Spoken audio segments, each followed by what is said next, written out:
Hi friends, welcome to Toshni Prano channel. Today's recipe is కర్బూజా juice.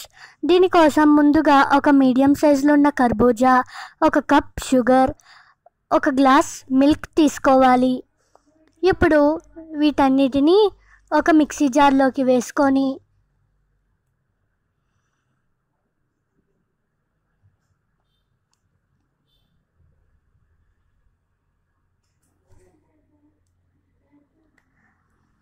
స్మూత్గా blend చేసుకోవాలి.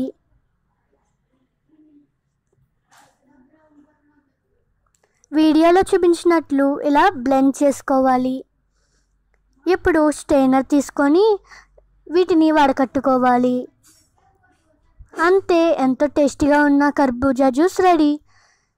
మీకు కావాలంటే ఫ్రిడ్జ్లో పెట్టుకొని సర్వ్ చేసుకోవచ్చు. లాస్ట్లో ఐస్ క్యూబ్స్ వేసుకొని తాగండి. Thanks for watching. మీకు ఈ వీడియో నచ్చితే మా ఛానల్ని సబ్స్క్రైబ్ చేయండి, పక్కనే ఉన్న బెల్ ఐకాన్ని యాక్టివేట్ చేసుకోండి. పైగా మీకు ఈ వీడియో నచ్చితే లైక్ చేయండి, షేర్ చేయండి.